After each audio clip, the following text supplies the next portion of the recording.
நம்முடைய ஆத்ம நாயகனான இயேசு கிறிஸ்துவின் நாமத்திற்கு மகிமை உண்டாவதாக. சங்கீதம் 142 அதிகாரத்தினுடைய 7வது வசனத்தை நாம் வாசிக்க கேட்டோம். இது 142:7 உமது நாமத்தை நான் துதிக்கும்படி என் ஆத்துமாவை காவலுக்கு நீங்களாக்கிவிடும்.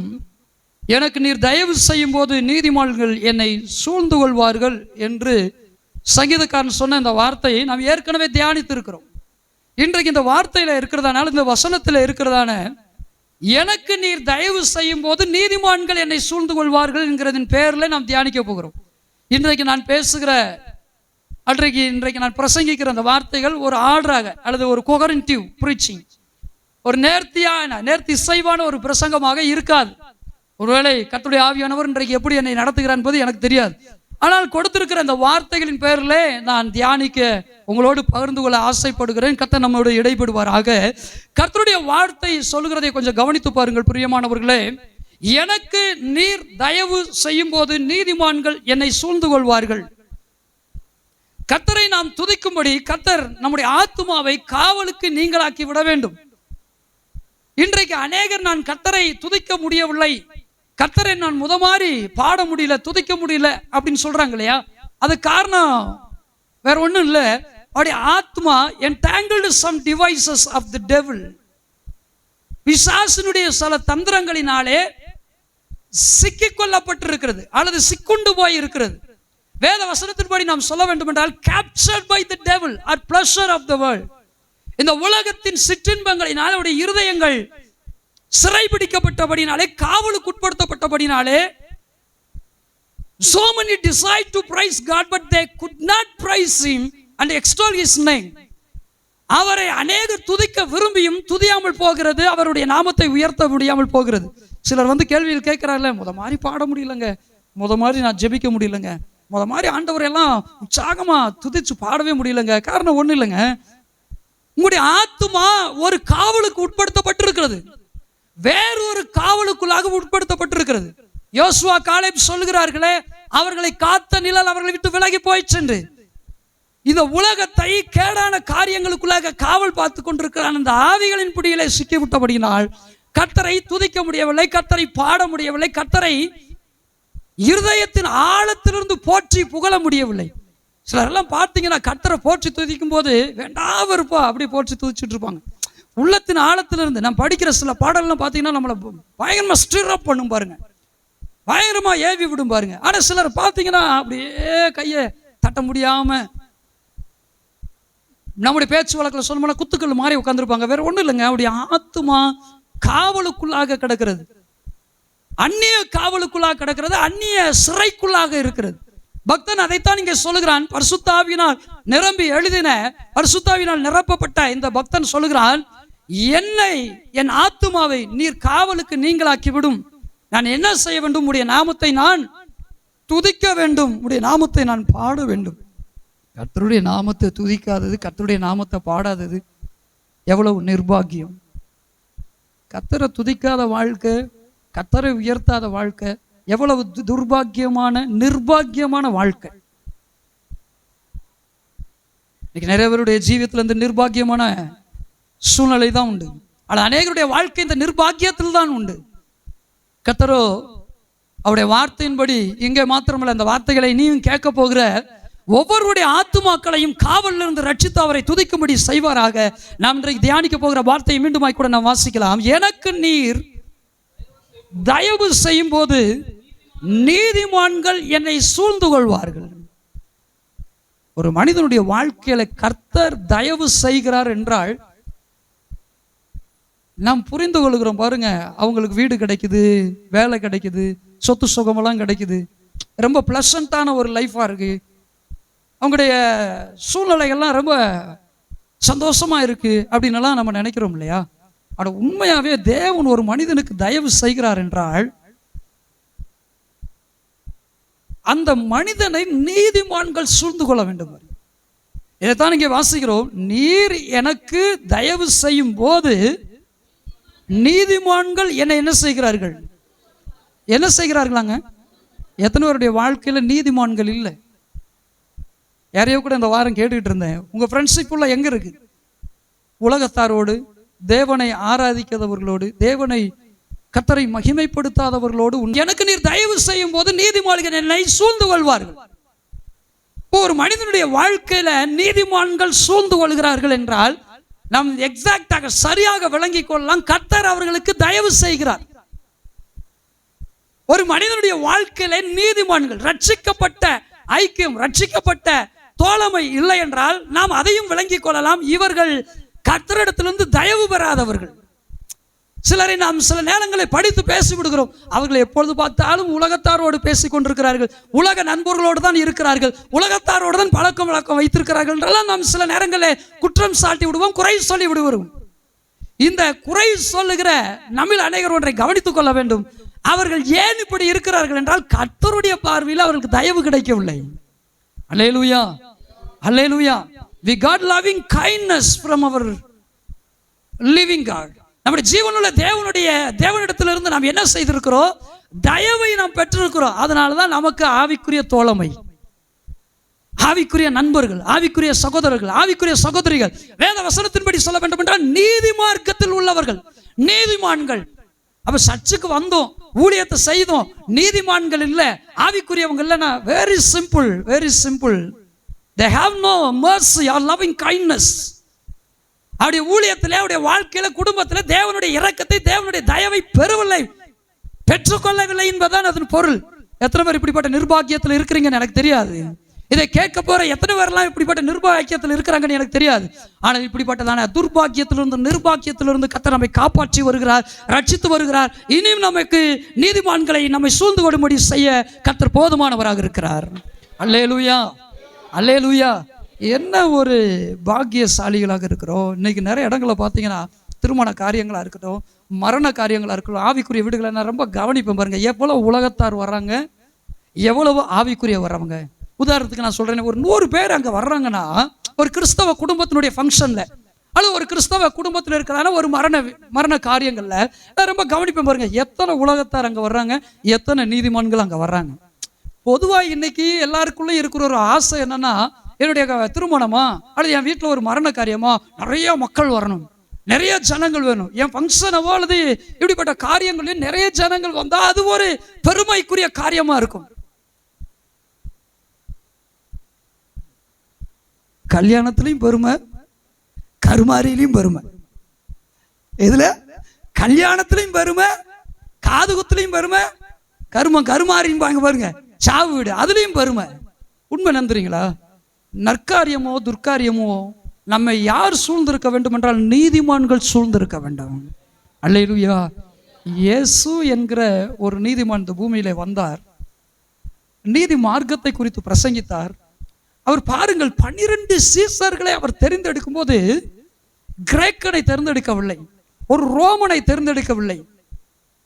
அவர் சரியாக யாரை தேர்ந்தெடுத்தார் என்றால் நியாயப்பிரமாணத்தின்படி நீதிமான்கள் என்று அழைக்கப்பட்ட அந்த நீதி மார்க்கத்தில் வாழ்ந்த அந்த 12 நீதிமான்களை அவர் தேர்ந்தெடுத்தார். மீண்டும் சொல்லுகிறேன், கிறிஸ்துவின் ரத்தத்தினால் அல்ல, நியாயப்பிரமாணத்தின்படி நீதிமான்கள் என்று அழைக்கப்பட்ட அந்த சமுதாயத்தில் தானே கர்த்தர் தன்னுடைய ஊழியத்திற்காக 12 பேரை தேர்ந்தெடுத்தார். அந்த 12 பேர் எப்பொழுதும் அவரை சூழ்ந்திருந்தார்கள். த லாஸ்ட் சப்பர், உலகத்தில் மிகவும் பிரபலமாக அல்லது ஃபேமஸாக பேசப்படுகிற அந்த லாஸ்ட் சப்பர், கர்த்தருடைய இந்த கடைசி பந்தியை குறித்து சில ஓவியர்கள் வரைந்து வைத்திருக்கிற அந்த ஓவியங்களை நீங்கள் பார்த்திருப்பீர்கள். அவர் மையப்பகுதியிலே அந்த டேபிள், டைனிங் டேபிள் அவர் அமர்ந்திருக்கும் போது 12 சீடர்களும் அவரை சூழ்ந்திருப்பார்கள். இது ஒரு போர்ட்ரேஷன், ஒரு இமேஜினேஷன்ல வரையப்பட்ட ஓவியமாக இருந்தாலும் அதனுடைய அர்த்தத்தை கொஞ்சம் புரிந்து கொள்ளுங்கள். அவர் யாரால் சூழப்பட்டிருந்தார் என்றால் நீதிமான்களால் சூழப்பட்டிருந்தார். அதனால தான் பாருங்கள், ஒரு 12 நீதிமான்களை கொண்டு, 12 தேவ பக்தியுள்ள மனிதர்களை கொண்டு இந்த பூமியினுடைய எல்லா திசைகளிலும் இருக்கிற ஜனங்களை கலக்கினார். அல்லேலூயா.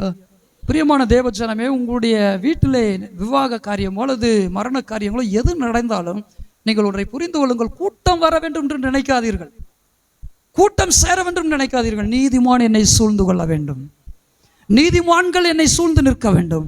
அந்த பரிதாபம் இன்றைய கிறிஸ்தவ ஊழியர்களும் செய்கிற தவறு என்ன?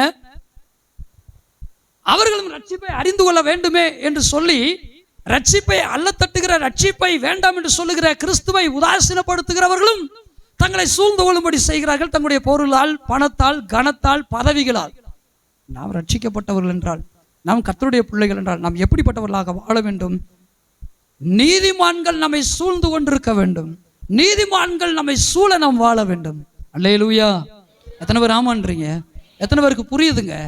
இப்போ உங்கள் வாழ்க்கையில் நீதிமான்கள் உங்களை சூழ்ந்து கொள்ளவில்லை என்றால் நிர்பாக்கியமான வாழ்க்கை, துர்பாக்கியமான வாழ்க்கை.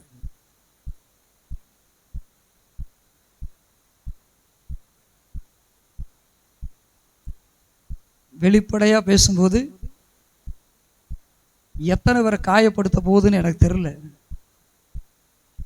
ரட்சிக்கப்பட்டு பல வருஷங்கள் ஆயும் நீதிமான்களுடைய சூழுகையை, நீதிமானுடைய அந்த ஐக்கியத்தை நம்மில் அநேகர் தவிர்த்து இருந்தால் ஒன்றை புரிந்து கொள்ளுங்கள். நீதிமான்களால் சூழப்பட்ட கிறிஸ்துவினுடைய வாழ்க்கையிலேயே அங்கே காட்டிக் கொடுக்கிறவன் ஒருவன் இருந்தான் என்றால், நீங்கள் எத்தனை விதமான காட்டிக் கொடுக்கிறவர்களால், எத்தனை விதமான துன்மார்க்கரார் தூசிக்கிறவர்களால் நீங்கள் சூழப்பட போகிறீர்கள். உங்களுடைய வாழ்க்கை சிதறடிக்கப்பட போகிறது. உங்களுடைய வாழ்க்கை தாறுமாறாக போகிறது. உங்களுடைய வாழ்க்கை கிறிஸ்துவை விட்டு விலகி போக போகிறது. பெருமை என்ன பெருமை? எனக்கு இவர் வந்தார், அவர் வந்தார், தாய்மாமா வந்தான், அவன் வந்தான், இவன் வந்தான். சொசைட்டியில் இப்படி கனம் படைத்தவங்க வந்தவங்க, சொசைட்டியில் இவ்வளோ பேர் படைத்தவங்க வந்தவங்க. துன்மார்க்கர் உங்களை சூழ்ந்து கொள்ளும் போது ஒன்றை விளங்கி கொள்ளுங்கள், உங்களுடைய வாழ்க்கை தாறுமாறாக போகிறது. துன்மார்க்கர் உங்களை நெருக்கும் போது உங்களுடைய வாழ்க்கை சிதறடிக்க போகிறது. ஆனால் இதெல்லாம் நமக்கு வழங்குறது இல்லையே. அதை கொண்டு வரவன் பிசாசு தானே. அதனால தான் கண்ணை அடைச்சிடுறது. அதனால தான் கண்ணை என்ன செய்யறதுங்க? பிளைண்ட் ஃபோல்டிங்காக விட்டுறது. அதனால தான் இன்றைக்கு நிறைய பேர் கிறிஸ்தவத்தை விட்டு விலகிட்டாங்க, நிறைய பேர் ஊழியத்தை விட்டு விலகிட்டாங்க, நிறைய பேருக்கு சபைனாலே. ஒரு மாற்று சபைக்கு போகிற ஒருத்தர் வந்து இன்வைட் பண்ணும்போது என்கிட்ட அவங்க கேட்டுக்கொண்ட விஷயம், இன்னும் கொஞ்சம் ஊழியக்காரவங்ககிட்டலாம் கொஞ்சம் சொன்னீங்கன்னா அவங்களாம் வந்தாங்கன்னா நல்லா இருக்கும். வேற சபைக்கு போகிற ஒருத்தவங்க, நல்ல பெரிய சபைக்கு போகிறவங்க, இன்னும் கொஞ்சம் ஊழியக்காரவங்ககிட்டலாம் இந்த காரியத்தை சொன்னீங்கன்னா அவங்க அன்னைக்கு வந்து ஆசீர்வாத ஜெபம் பண்ணாங்கன்னா ரொம்ப நல்லா இருக்கும். நீதிமான்கள் தன்னை சூழ்ந்து கொள்ள வேண்டும் என்று எத்தனை பேர் விரும்புறீங்க? எத்தனை பேர் விரும்புகிறாங்க? அவங்க சொன்னாங்க பாருங்க, நேரம் உங்ககிட்ட தான் வரோம், இந்நேரம் பார்த்துட்டு இப்போ நேரம் உங்ககிட்ட வரோம். ஏன்னா எங்களுக்கு ஜெபிக்கிற ஆட்கள் வேணும். நீங்கள் நல்லா ஜெபம் பண்ணுவீங்கன்னு தெரியும். உடைய சபையார் நல்லா ஜெபம் பண்ணுவீங்கன்னு தெரியும். சபையார் நல்லா ஜெபம் பண்ணுறோமா? உடைய சபையார் நல்லா ஜெபிப்பீங்க, ஜெபிக்கிற சபையார்னு தெரியும். அதனால தான் நேரம் இங்கே நான் வர்றேன். இன்னும் பாருங்க, முக்கியமான நபர்களுக்கு கூட நான் போய் சொல்லலை இந்த காரியத்தை குறித்து. யாரெல்லாம் கவனிக்கிறீங்க? பொதுவாக சத்தியத்தை அறிந்தவங்க இப்படிப்பட்ட ஆசையோடு இருப்பது இயல்பான ஒன்று. ஆனால் சத்தியத்தை அறிந்திருக்கிறேன்னு சொல்றவங்க மிதமிஞ்சி போற ஆட்கள் இவ்விதமான காரியங்களை குறைவுபடுறாங்க பாருங்க. இவ்விதமான காரியங்களை குறைபடுகிறது எதை காண்பிக்கிறது என்றால், அவருடைய வாழ்க்கை துன்மார்க்கரால், துரோகிகளால், தூசிக்கிறவர்களால் சூழும் போது சுதறடிக்கப்பட போகிறது என்பதுதான் அதனுடைய விளக்கம். அதுதான் அதை காண்பிக்கிறது. ஆனால் இன்றைக்கு என்ன செய்கிறது இல்லை, அதை புரிந்து கொள்கிறது இல்லை. எனக்கு கர்த்தர் தயவு செய்கிறார் என்றால் என்னை நீதிமான்கள் சூழ்ந்திருக்கணும். இயேசு கிறிஸ்துவை போலதான் 12 பேர் இருந்தாலும் போதும். எத்தனை பேருங்க? சத்தமா சொல்லுங்களேன். சத்தமா திசைக்கு 3 பேர். எப்படிங்க? ஒரு திசைக்கு 3 பேர். கிழக்க 3 பேர், மேற்க 3 பேர், வடக்க 3 பேர், தெற்க 3 பேர். திசைக்கு 3 பேர் இருந்தா போதும். இயேசுவானவர் நமக்கு கற்றுக் கொடுத்திருக்கிற ஒவ்வொரு காரியங்களையும் நாம புரிந்து கொள்ளணும் பாருங்க. நீதிமான்கள் என்ன செய்கிறார்கள்? ஊக்கமாய் ஜெபிக்கிறார்கள். அதான் ஆண்டவர் சொல்றாரு, நீதிமான்களுடைய ஊக்கமான ஜெபம் யாரை ரட்சிக்கும்? பிணியாளியை ரட்சிக்கும். சபையில தான் சொல்றாரு அப்போஸ்தலர், நீதிமானுடைய ஊக்கமான ஜெபம். சபையில யாராவது வியாதிப்பட்டு கிடக்குறாங்களா, யாராவது பலகீன கட்டு கிடக்குறாங்களா, அந்த நீதிமானுடைய ஊக்கமான ஜெபம் அவர்களை ரட்சிக்கும். இந்த தாரக மந்திரங்களை இன்னைக்கு கற்றுக்கொள்கிறது இல்லை. இப்போ சபையில பலவீனப்பட்டாச்சுன்னா அது எங்க போட்டும் செய்தி, நீதிமான்கள் சபையில போகட்டும் அப்படின்னு. சிலர் பரியாசம் பண்றவன் யூதாஸ் மாதிரியே இருப்பான். அவனை எல்லாம் சிந்திக்க கூடாதுங்க, அவனையெல்லாம் நினைக்க கூடாதுங்க. நிறைய பேர் இந்த விஷயம் சபைக்கு போகக்கூடாது, சபைக்கு தெரியக்கூடாது. உன் மச்சானுக்கு தெரியட்டுமா, உன் மாமனுக்கு தெரியட்டுமா, தாய் மாமனுக்கு தெரியட்டுமா, உனக்கு செய்வனை வச்சுக்கிட்டே இருக்கிறானே, உன் பிள்ளை எப்படியாவது என்டேஜ் பண்ணணும் உனக்கு தெரியாம அவனுக்கு தெரியட்டுமா? there is no sufficient mature in Christianity. கிறிஸ்தவத்துக்குள்ள போதிய இந்த புரிதல், போதிய அந்த மெச்சூரிட்டி, வளர்ச்சி இன்னைக்கு இல்லை பாருங்களேன். எந்த காரியம்னாலும் நான் அங்க வைக்கிற என் சபையில தெரிய வரணும். ஏன்னா அங்க நீதிமான்கள் இருக்கிறாங்க. மறுபடியும் சொல்றேன், யூதாஸ் மாதிரி ஏதாவது 1-2 இருக்கட்டும், அது வேலையை செய்யறதுக்காக இருக்கட்டு. புளிப்பு மாதிரி 2 இருக்கும், பேதுரு மாதிரி 2 இருக்கும், அது வேலையில செய்யட்டும். ஆனா நீதிமான்கள் இருக்கிற என்னுடைய சபையில என் காரியங்கள் அங்கே தெரிய வருகிற போது எனக்காக இருக்கிற நீதிமான் ஜெபிப்பாங்க.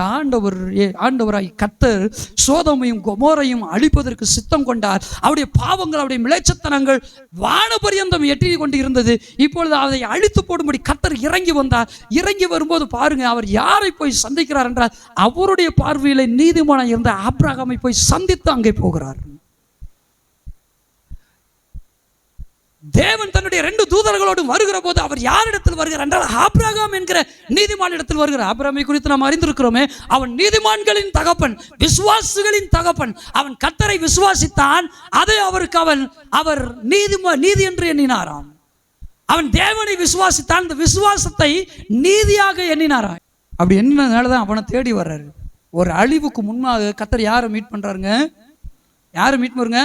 Before a calamity God wants to meet a righteous person. தேவன் ஒரு அழிவுக்கு முன்பாக யாரை சந்திக்க விரும்புகிறார் என்றால் நீதிமானை சந்திக்க விரும்புகிறார். ஏன்? நீதிமானுடைய ஜெபம் பிணியாளியை ரட்சிக்கும். நீதிமானுடைய ஜெபம் தேவனுடைய கோபத்தை திருப்பும். நீதிமானுடைய ஜெபம் தேவன் அழிக்க சித்தம் கொண்டாலும் அந்த அழிவிலிருந்து ஜனங்களை காப்பாற்றும். நீதிமானாகிய ஆபிரகாம் அங்கே நிற்கிறார், பரிந்து பேச ஆரம்பிக்கிறார். அங்கே 10 நீதிமான்கள் இருந்தால், இல்லை அங்கே 50 நீதிமான்கள் இருந்தால் அதை அனுப்பீரோ? 10 நீதிமான்கள் இருந்தால் அங்கே அனுப்பீரோ? God does not incline his ear to a wicked prayer. ஒரு துன்மார்க்கனுடைய ஜெபத்திற்கு அல்லது துன்மார்க்க ஜெபத்திற்கு கர்த்தர் செவி கொடுப்பதில்லை. But a righteous person, but a righteous prayer. தேவன் ஒரு நீதிமானுடைய ஜெபத்தை விரும்புறதுனால தான் அங்க தேடி வர்றாரு. அவர் வானத்திலிருந்து ஆபிரகாமை நீ என்ன செய்கிறாய் என்று கேட்டிருக்கலாம். அவர் வானத்திலிருந்து ஆபிரகாமை கூப்பிட்டு, ஆபிரகாமே, நான் இப்பொழுது இந்த சோதம் கொமோராவை அழிக்க போகிறேனே, நீ என்ன செய்து கொண்டிருக்கிறாய் என்று சொல்லலாம். முழு அதிகாரமும் உரிமையும் தேவனுக்கு உண்டு. தூரத்திலிருந்து ஆபிரகாம் இடத்துல பேசுவதற்கு எல்லா உரிமையும் உண்டு, எல்லா அதிகாரமும் உண்டு. ஆனா கர்த்தர் என்ன செய்கிறார் தெரியுங்க? இந்த உலகத்திலே சோதம் கொமோராவை அவர் அழிக்க சித்தம் கொண்ட போது அவர் இறங்கி வருகிறார். எதற்காக இறங்கி வருகிறார்? Descending of God is not destroy a city but meet a righteous person. தேவன் ஒரு பட்டணத்தை அழிப்பதற்காக அவர் இறங்கி வரவில்லை. அவருடைய நோக்கம் பட்டணத்தை அழிப்பதாக இருந்தாலும் அவர் இறங்கி வந்ததனுடைய ஒரே நோக்கம் ஆபிரகாமை சந்திக்க வேண்டும். ஆபிரகாம் என்கிற நீதிமானுடைய பரிந்து பேசுதலை நான் கேட்க வேண்டும். ஆபிரகாம் என்கிற நீதிமானுடைய அந்த உன்னதமான ஜெபத்தை என் காதுகளால் நான் கேட்டு நான் மனங்குளிர வேண்டும். That is the intent, that was intention of God. அதுதான் தேவனுடைய சித்தமாக இருந்தது, அதுதான் தேவனுடைய உள்நோக்கமாக இருந்தது. நீதிமானுக்கு எவ்வளவு முக்கியத்துவம் கொடுக்கிறார். God give a wonderful precious preference to a righteous person, to a righteous man.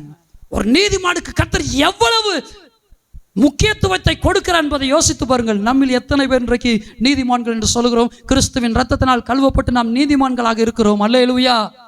அந்த நீதிமான் என்கிற நிலையை, அந்த நீதி என்கிற இந்த காரியங்களை நாம் காத்துக்கொள்கிறோமா? இந்த நீதிமான் என்கிற இந்த நல்ல டெசிக்னேஷன், ஒரு பதவின்னு தான் சொல்லணும் பாருங்க. இந்த நீதிமான் என்கிற இந்த நிலையை, நல்ல ஒரு ஸ்டேட்டஸ், இதை நாம் எத்தனை பேர் காத்துக்கொண்டிருக்கிறோம்? ஒரு விஷயத்தை சொல்லட்டுங்களா? தேவன் ஆபிரகாம் என்கிற ஒரு நீதிமான் தன்னோடு இருக்க விரும்புகிறார் என்றால் தேவ ஆவியை பெற்ற ஒவ்வொரு மனிதனும் நீதிமான்கள் தன்னை சூழ்ந்து கொள்ளவே விரும்புவான்.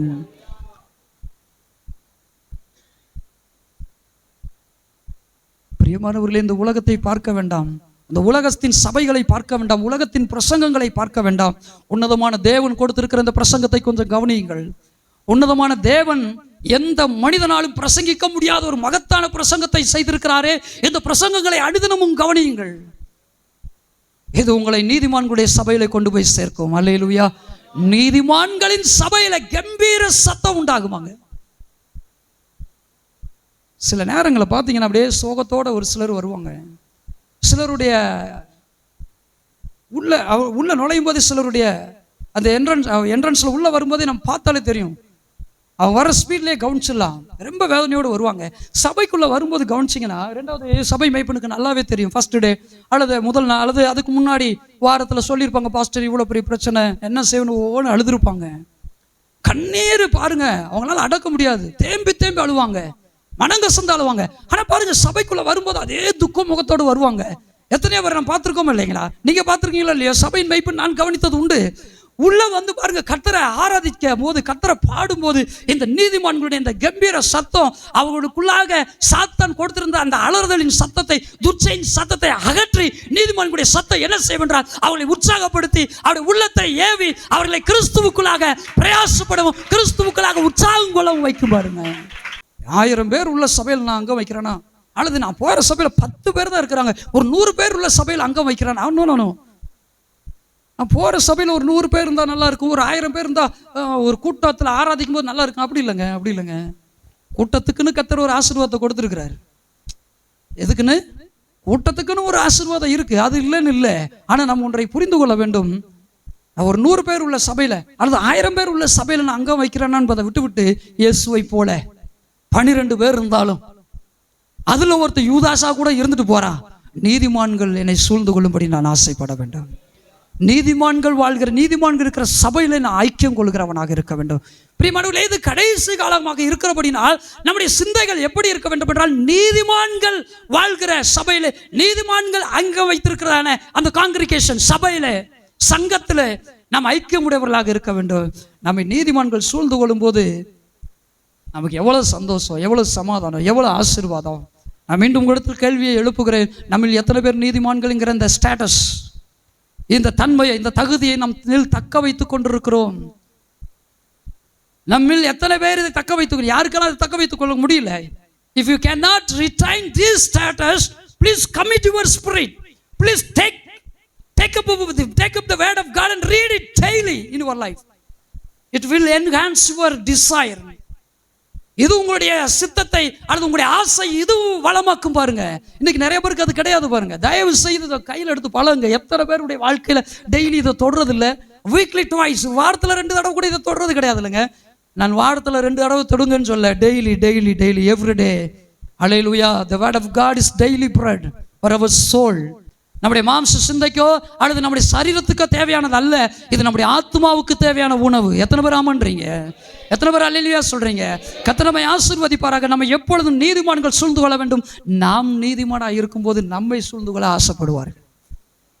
எப்படி நம்மை நீதிமான்கள் சூழ்ந்து கொள்ள ஆசைப்படுகிறோமோ, நாம் எப்படி நம்மை நீதிமான்கள் சூழ்ந்து கொள்ள ஆசைப்படுறோமோ, அது போலதாங்க நம்ம பார்ப்பாங்க. நம்ம வீட்டுக்கு வரணும்னு நினைக்கிறாங்களா? நம்மளுடைய ஐக்கியத்தில் வச்சுக்கணும்னு நினைக்கிறாங்களா? நாம் நீதிமானா இருக்கிறோமான்னு யோசிப்பாங்க. ஏன் அவ கூடயே சேர்றான், இவை கூடயே சேர்றான், அந்த கம்ப்ளைண்ட்ஸ் எல்லாம் தூக்கி எறிஞ்சிட்டு, நான் நீதிமானா? என்ன யார் விரும்புறா? என்ன யார் அழைக்கிறா? இவங்க அப்படி இப்படின்னு சொல்றத கொஞ்சம் தூக்கி எறிஞ்சிட்டு, நான் நீதிமானா இருந்தா நான் ஒரு நீதிமானை சூழ்ந்து கொள்ள ஆசைப்படுவாங்கல்ல. உண்மையா இல்லைங்களா? எல்லா சபையில் இருக்கிற ஒரு பெரிய மண்டபம் என்ன தெரியுங்களா? குரூப்பிஸா இருக்கும். அங்க ஒரு குரூப், இங்க ஒரு குரூப், இங்க ஒரு, எல்லா சபையிலும் இருக்கும். ஆனால் நீங்க ஒன்று கவனிச்சிங்களா? சபை மேய்ப்பன் போது எல்லா சபையும் ஒரு ஃபங்க்ஷன், சர்ச்சு விசுவாசி ஃபங்க்ஷன்னா, ஒரு சர்ச்சு இருக்குன்னா அதில் ஒரு விசுவாசி ஃபங்க்ஷன்னா அந்த குரூப் வரும், ஒரு குரூப் வராது. ஒரு ஆள் வருவாங்க, ஒரு ஆள் வரமாட்டாங்க. இதை நீங்க ஒரு விஷயத்தை கவனிச்சிங்களா? சபையினுடைய மேய்ப்பனுடைய வீட்டில் ஒரு ஃபங்க்ஷன் வச்சுக்கோங்க, சபையினுடைய காரியங்கள் வச்சுக்கோங்க, சபையார் எல்லாரும் என்ன செய்வாங்க? பிரசன்ட் ஆயிடுவாங்க. சபையார் எல்லாரும் வந்துருவாங்க. என்ன காரணம்? பாஸ்டர் மேல ஒரு தடவை பச்சாதாபம் இருந்தாலும் அல்லது அந்த சபையை நடத்துகிற மேய்ப்பன் மீது சில குறைநிறைகள் இருந்தாலும் அவங்க அதை கவனிக்கிறது இல்லை, கண்டுகொள்றது இல்லை. ஒருவேளை எக்ஸ்ட்ரீம் லெவல்ல குறைகள் இருக்குன்னா அவங்க என்ன செய்வாங்க? அவங்க என்ன செய்ய வேணும்னு சொல்லி கொடுத்தா, they should quit their church. அப்படியே சபையை விட்டு போறது அவங்களுக்கு நல்லது.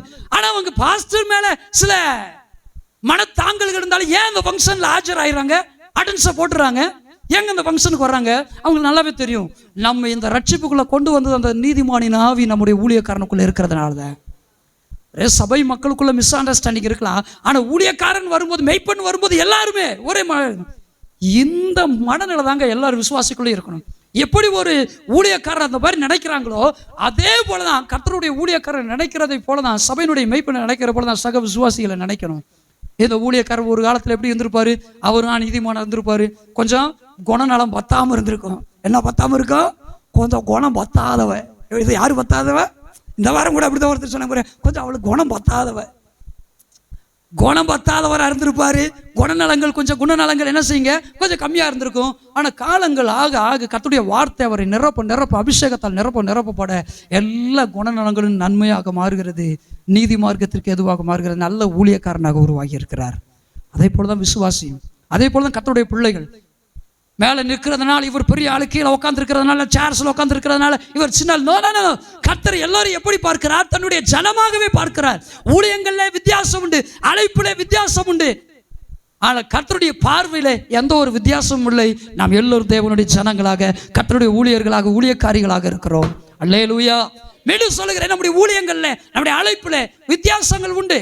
ஆனா கர்த்தர் நம்ம எப்படி பார்க்கிறார்? எல்லோரையும் அவருடைய ஊழியர்களாக, எல்லோரையும் அவருடைய பிள்ளைகளாகவே பார்க்கிறார். அல்லேலூயா. நம்ம என்ன செய்கிறோம்? அந்தந்த அழைப்புக்கு, அந்தந்த ஊழியத்துக்கு ஏற்ற அந்த மரியாதையை, அந்த மதிப்பை நாம் என்ன செய்கிறோம்? அதிகமாக கொடுக்கிறோம். வேதத்தான சொல்கிறது, இரட்டிப்பான கணத்துக்கு பாத்திரவான்களா என்ன? யார? திருவசனத்துல பிரயாசப்படுகிற மூப்பர்களை. எப்படி கணத்துக்கு என்னணுமாங்க? அட உங்களை பார்த்து சொல்ற, பின்னாடி இருக்க சவுண்ட் வரட்டுமே. திருவசனத்துல பிரயாசப்படுகிற மூப்பர்களை இரட்டிப்பான கணத்திற்கு பாத்திரவானா என்ன? அதாவது தலை நரைச்ச ஒரு மனுஷன் வர்றானா, முதிர் வயதுல மனுஷன் இருக்கிறவன் நம்ம எழுந்து நிற்கணுமா? வேதத்தான் சொல்லுது. நம்முடைய சபையில தலை நரைச்சம், தலை நரைத்தது என்பது இளநலையெல்லாம் இருக்குல்ல, அதை விட்டுருங்க. கொஞ்சம் வயதான நபர்கள், இந்த வயதான நபர்கள் வரும்போது எத்தனை பேருக்கு நம்ம எழுந்து நின்று கர்த்தருக்கு ஸ்தோத்திரம் சொல்றோம்? பாஸ்டர் கவனிச்சிருக்கீங்களா? பாஸ்டர் எந்திரிக்க மாட்டார், அவர் உட்காந்துருக்கிறாரு. பாஸ்டருக்கு நான் 30 வயசு தான், இவர் எந்திரிக்க மாட்டாரு. அவர் வரும்போது என்ன செய்வாரு? பிரைஸ் லார்ட் வாங்க. ஏன் எந்திரிச்சுன்னா என்னவோ? கணம் பண்ணுவதில் ஒருவருக்கு ஒருவர் முந்திக் கொள்ளுங்க. அதே நேரம் கவனிச்சிருக்கீங்களா? சில இடங்கள்ல ஊழியக்காரனுக்கு மாத்திரம் மகிமை கொடுப்பான். மகிமை கணத்தை கொடுப்பான். வேற ஊழியக்காரங்க வந்தானா அவன் எப்படி நினைக்கிறதுங்க? அவனு மனுஷனாவே மதிக்க மாட்டான். சில சபைகள்ல பாத்தீங்கன்னா, சில ஊழியங்களை அனுபவப்பட்டதுனால நம்ம சொல்றோம், அவங்க ஊழியக்காரங்க தானே உடனே பார்த்தீங்கன்னா, பாஸ்டர் அப்படியாக்க இப்படியா. வேற ஊழியக்காரர் வந்து அவனை ஒரு மனுஷனாவே பார்க்க மாட்டான். பாருங்க, இங்க பாருங்களேன், எல்லாரும் பாருங்களேன். நான் பொதுவாக பிரைஸ் தி லார்ட் சொல்லும் போது இப்படி நான் கைகளை கூப்பிடுறது இல்லை. ஏன்னா நம்முடைய தமிழ் கலாச்சாரம் உண்மையாகவே உலகத்தில் தமிழ் மொழியும் சரி, தமிழ் கலாச்சாரம் சரி, ஒரு நல்ல மொழி, நல்ல கலாச்சாரம் முறைந்தது. மிக்ஸ் பண்ணிட்டான், சில விஷமிக உள்ள மிக்ஸ் பண்ணிருச்சு. சரி போட்டு அங்கே நம்ம போக வேணாம். தமிழ் கலாச்சாரத்தில் இந்த கை கூப்பி இப்படி சொல்றாங்க இல்லையா, வணக்கம்ன்றாங்க இல்லையா. இந்த வணக்கம் என்பதனுடைய பின்புலத்தில் இன்னொன்று இருக்கு. இது என்னன்னா, இது வணக்கம்னு சொல்லும்போது மரியாதைக்கு மாத்திரமல்ல, அவங்கள வணங்குகிற ஒரு சரி, அவங்கள வணங்குகிற ஒரு முறையும் அதுல மறைந்திருக்கு. அவன் நல்லா கேளுங்க, நீங்க கை கூப்பிடுறீங்களோ கை கூப்பிடலைங்க, நான் சொல்லி கொடுங்க. ஃபாரினுக்கு போறீங்க, ஃபாரினுக்கு போனா என்ன செய்வாங்க சொல்லுங்க? ஹேண்ட்ஷேக் பண்ணுவாங்க. பாருங்க, ஹேண்ட்ஷேக் பண்ணி பிரைஸ் தி லார்ட் அப்படிம்பாங்க. சரி, சில ஆப்பிரிக்கன் கண்ட்ரிஸ் போறீங்க, ஆப்பிரிக்கன் கண்ட்ரிஸ் போயிட்டீங்கன்னு வச்சுக்கோங்களேன், ஆப்பிரிக்கன் கண்ட்ரிஸ்ல என்ன செய்வான்? அட சத்தமா சொல்லுங்க, ஏற்கனவே சொல்லி இருக்கிறேன், மறந்துட்டீங்களா? சொல்லுங்கண்ணே. ஆத்மநேசரண்ணே என்னண்ணே? அவன் எதை உயர்வா நினைக்கிறானோ, உதாரணத்துக்கு அவன் வேட்டையாடுகிற அந்த பட்டயத்தையோ ஈட்டியோ வில்லையோ நேரம் என்ன செய்வான்? அதை கொண்டு வந்து இப்படி நிற்பான். நம்ம என்ன செய்வான்? பாவி பையன் அவசகுணமா இப்படி முன்னாடி வந்து நிற்கிறானே. எப்படி அவசகுணமா இப்படி வந்து முன்னாடி நிற்கிறானே, அவனுடைய வழக்கம் என்னதுங்க? அவனுடைய வழக்கம் என்னது? அப்படி வந்து நிற்கும் போது தன் தொழிலை எல்லாத்துக்கும் மேலாக நினைக்கிறான் இல்லையா, அந்த கணத்தை இந்த மனுஷனை கொடுக்கிறேன்னு கொடுப்பான். இதை போய் நம்ம தப்புன்னு சொல்ல முடியுமா? அவனுடைய வழக்கம் அது, அவனுடைய வழக்கம் இது. என்னை பொறுத்த மட்டும் நான் எந்த கலாச்சாரத்தில் வாழ்கிறேனோ அந்த கலாச்சாரத்தில் இருக்கிற அந்த உயர்ந்த மதிப்பை, மரியாதையை என் ஆண்டவராக இயேசுவுக்கு, என் கர்த்தரான தேவனுக்கு மாத்திரமே கொடுக்க நான் ஆசைப்படுகிறேன். என்னுடைய கனம், என்னுடைய மகிமை எல்லாமே அவருக்கு மாத்திரமே சொந்தம். அல்லேலூயா. ஸோ நீங்க ப்ராஸ்ட்ரேஷன் அல்லது நெடுஞ்சாங்கரையா நீங்க படுத்து வணங்கினாலும் சரி, அல்லது காலில் விழுந்தாலும் சரி, கை கூப்பினாலும் சரி, இந்த உயர்தரமான வணக்கத்திற்கும் மரியாதைக்கும் உடைய ஒரே ஒரு நபர் உண்டென்றால் அவர் நாம் ஆராதிக்கிற நம்முடைய ஆத்ம நாயகனை இயேசு மாத்திரமே. அல்லேலூயா, அல்லேலூயா. சரி கவனிங்க, நீதிமான்கள் அப்ப என்ன செய்யறாங்க? ஒருவருக்கு ஒருவர் கனப்படுத்துறாங்க, ஒருவருக்கு ஒருவர் பரிந்து பேசி ஜெபிக்கிறாங்க, ஒருவருக்கு ஒருவர் ஒத்தாசை பண்றாங்க, ஒருவருக்கு ஒருவர் உதவி செய்யறாங்க. எத்தனை பேர் பரிந்து பேசுகிறோம்? உங்களை நான் ஒரு கேள்வி எழுப்பட்டுமா? எத்தனை பேர் இந்த சபையாருடைய எல்லா குடும்பங்களுடைய பேரை சொல்லி ஜெபிக்கிறீங்க? இந்த குடும்பத்தில் இந்த சபையில் ஏறக்குறைய 49 ஃபேமிலி, இல்லை மறுபடியும் 52. இந்த 52 ஃபேமிலி 160 இப்போ 140 ஆயிடுச்சு, 140 சம்திங். இந்த நோட்டிங்க தான் இருக்குது, கேளுங்க. இத்தனை ஒரு 50 குடும்பம் இருக்கு இல்லையா? இந்த 50 குடும்பங்களுக்காகவும் நான் டெய்லி அவங்க பேரை சொல்லி, அவங்க ஒவ்வொரு குடும்பத்தில் இருக்கிறவங்க பேரை சொல்லி நான் ஜெபிக்கிறேன். டெய்லி இல்லை, ரெகுலர் இல்லை, நான் ஜெபிக்கிறேன். வீக்லி ஒன்ஸோ அல்லது மந்த்லி ஒன்ஸோ ஏதோ ஒன்று. ஆனால் நான் ஜெபிக்கிறவங்க கைகளை உயர்த்துங்க. ஒன்று, உங்களை தான் கேட்டுக்கிட்டு இருக்கிறீங்க, பிரம்ம பிடிச்ச மாதிரி உட்காந்துறாதீங்க. 1 2 3 4 5 6 7 8 9 10 11 12. சூப்பர். என்ன இப்படி வந்துட்டு முடியாது அப்படிங்குது, இது நான் அடையாளம் தெரியலையே. நீதிமானுக்காக ஒரு நீதிமான் ஜெபிக்கிறது என்பது எவ்வளோ அற்புதமான ஒரு காரியம். நம்ம எத்தனை பேர் இப்போ கேட்டோம், ஒரு நீதிமானுடைய ஜெபத்துக்காக கர்த்தர் எங்கே வர்றாருங்க? சிங்காசனத்தை விட்டு இறங்கி பூமியில் கால் வைக்கிறாருன்னா ஒரு நீதிமானுடைய ஸ்டேட்டஸை, நீதிமானுடைய அந்த தகுதியை கொஞ்சம் யோசித்து பாருங்களேன். சொல்லும் போதே எனக்கு எப்படி இருக்குன்னு பாருங்க. வானாதி வானங்களும் கொல்லக்கூடாத அந்த தேவன் தன்னுடைய சிங்காசனத்தை விட்டு இறங்கி இந்த பூமியில கால் வச்சு ஒரு மனுஷன் மாதிரி அவனை மீட் பண்ண வர்றாருன்னா எந்த அளவுக்கு நீதிமானாக இருந்திருந்தா கர்த்தர் அவனை மீட் பண்ண வர்றாரு. உங்களுடைய குடும்பத்துல, உங்களுடைய சபையில நீங்க நீதிமானா இருந்தீங்கன்னா உங்க கணவனை அழிக்க வர்ற தேவன், உங்களுடைய மனைவியை நிர்மூலமாக்கும்படி வருகிற தேவன், உங்களுடைய பிள்ளைகளுடைய அக்கிரமத்து நிமித்தம் அவங்களை சங்கரிக்க ஓடுகிற தெய்வம், நீங்கள் பரிந்து பேசுகிற ஜபத்தினால் அவர் தரித்து நிற்பார். உங்களிடத்திலே தரித்து நிற்பார். ஆபிரகாமை விட்டு அவர் நிலை பெயராமல் ஆபிரகாமோடே கூட தரித்திருந்தது போல கர்த்தர் உங்களோடு கூட தரித்து நிற்பார். எத்தனை பேர் விசுவாசம் உள்ள ஜபத்தோடு இருக்கிறீங்க? உங்க கணவனுக்காக, மனைவிக்காக, பிள்ளைகளுக்காக உங்களுடைய நீதியுள்ள ஜபம், நீதிமான்கிற ஜபம் நிச்சயம் உங்களுடைய கணவனை, மனைவியை, பிள்ளைகளை, பெற்றோர்களை ரட்சிக்கும். உங்களில் தரித்து நிற்க ஆசைப்படுகிற தேவன் எதை பார்த்து? நீங்கள் நீதிமானாய் இருக்கிறீர்களா என்பதை பார்த்து. அப்பாவோ அம்மாவோ புருஷனை யாரா இருக்கட்டுமே, சில நேரங்களில் மிஞ்சி மிஞ்சி போய் அழிவுக்கு நேரம் போயிடுவாங்க. கர்த்தர் வர்றாரு. கர்த்தர் வந்து எங்க தரித்து நிற்கிறாருங்க? ஆபிரகாம் இடத்துல, நீதிமான் இடத்துல. நீங்களும் நானும் அதை போல மாறுவோம் என்றால் நம்முடைய குடும்பங்கள் பாதுகாக்கப்படும், நம்முடைய சபை பாதுகாக்கப்படும், நம்முடைய சமுதாயம் பாதுகாக்கப்படும். அல்லேலூயா. பொதுவாக இப்படி சொல்லுவாங்க, திறப்புல நிற்கவும் சுவரை அடைக்கவும் தக்கதாக ஒரு மனுஷனை தேடினேன், ஒருவனையும் காணவில்லை. எசேக்கியேல் இருக்குன்னு நினைக்கிறேன், கொஞ்சம் கேளுங்க. தீர்க்கதரிசன புஸ்தகங்கள் தான் உண்டு. என்ன அர்த்தம் தெரியுங்களா? அதுக்கு எக்ஸாக்ட் மீனிங் என்னன்னு தெரியுங்களா? நான் வர்றேன், அழிக்க வர்றேன். இங்க பாருங்க, இங்க பாருங்க, கேளுங்க. நான் அழிக்க வர்றேன். சுவர்னா அந்த கோட்டை சுவர். இந்த கோட்டை சுவர்ல பெரிய கேட் இருக்கும், சின்ன கேட் இருக்கும். பெரிய கேட் அவ்வளவு சீக்கிரத்தில் மூடிட முடியாது. அது எதுக்காக? டிரான்ஸ்போர்ட்டேஷன். சின்ன கேட் எதற்காக? அது நம்ம இயல்பாக போக்குவரத்து பண்றதுக்காக. இந்த பெரிய கேட் என்ன செய்யுங்க, எப்பயும் ஓப்பன்ல இருக்கும். திடீர்னு ஒரு யுத்தம் செய்து வருதுன்னு இழுத்து மூடிடுவாங்க. ஆனா சின்ன கேட் சீக்கிரத்தில் மூடிட மாட்டாங்க. ஏன்? வெளியில போறவன் சீக்கிரம் உள்ள வரணும். இப்ப ஆண்டவர் என்ன சொல்றாரு? நான் தேசத்தை அழிக்காதபடி சுவர்ல நிற்கவும், திறப்புல நிற்கவும், திறப்பை அடைக்கவும் ஒரு மனுஷனை தேடின ஒருத்தனையும் காணல. என்ன அர்த்தம்? என்ன அர்த்தங்க? பரிந்து பேசும்படி இல்லக்கா, அழிக்க வரும்போது, ஆமா எக்ஸாக்ட், அதாவது ஆவிக்குரிய அர்த்தம், அவர் அழிக்க வரும்போது அல்லது சத்துரு உள்ள வரும்போது இவர் உள்ள வராதபடி கதவை என்ன செஞ்சிருனுங்க? திறப்பை என்ன செய்யணுங்க? திறப்பை அடைக்கிறதுக்கு ஒரு மனுஷன் வேணும். ஆனா பார்த்தே ஒருத்தனையும் காணோம். ஏன்? எல்லாரும் துன்மார்க்கன், எல்லாரும் அயோக்கிய. எவனும் திறப்பை அடைக்கிறக்கூடிய அந்த கெப்பாசிட்டி, திறப்பை அடைக்கக்கூடிய ஒரு நீதிமார்க்கம் ஒருவன் இடத்துலும் கூட இல்லை. கர்த்தர் அதான் அங்க சொல்றாரு. நாம் எங்கே நிற்க வேண்டுங்க?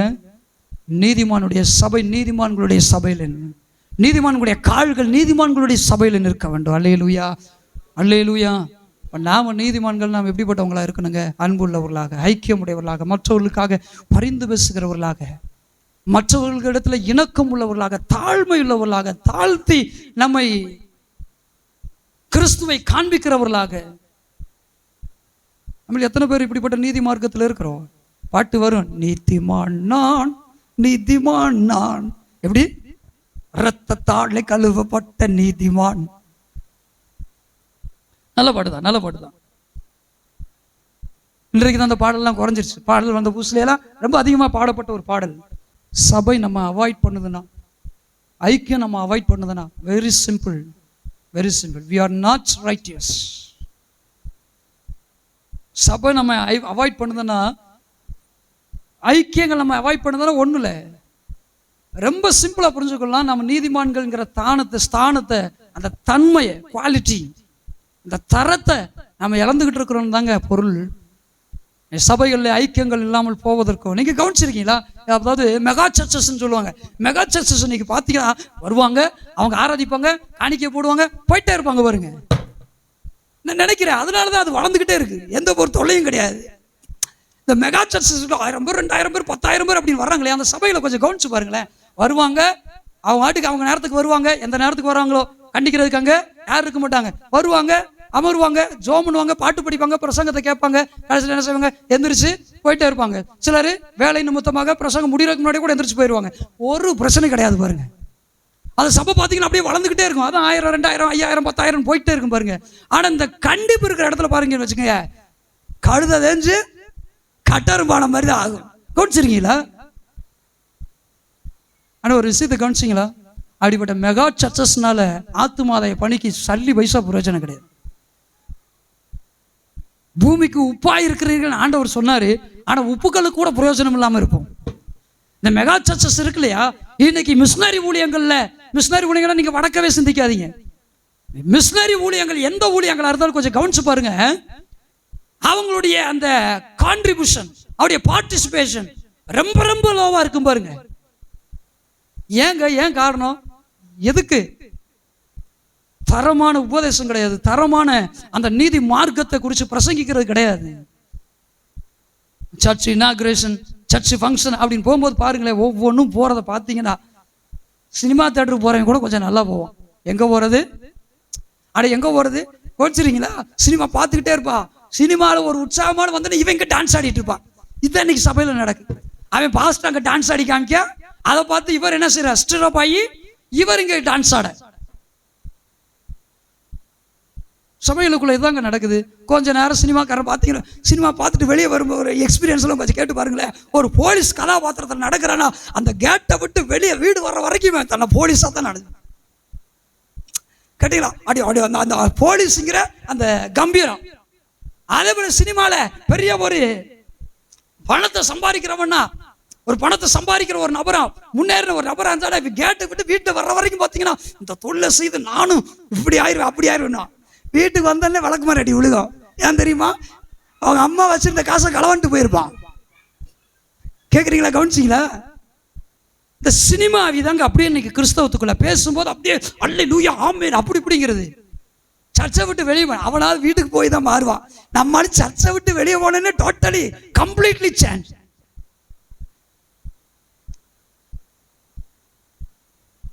இந்த நீதிமான்கிற தரத்தையும், நீதிமான் என்கிற அந்த குவாலிட்டி, இந்த தன்மையையும் நாம் என்ன செய்யக்கூடாதுங்க? இழக்கக்கூடாதுங்க. ஃபேட் ஆகலாம் லேசா, பட் என்ன செய்யக்கூடாது? லாஸ் ஆகக்கூடாது. அது லேசா வேணா ஃபேட் ஆகலாம் பிசாசனுடைய தந்திரத்தினால. மறுபடியும் என்ன செய்யணும்? ரெனியூ பண்ணணும் பாருங்க, மறுபடியும் புதுப்பிக்கணும் பாருங்க, மறுபடியும் ரிவைவ் பண்ணணும் பாருங்க. அல்லேலூயா.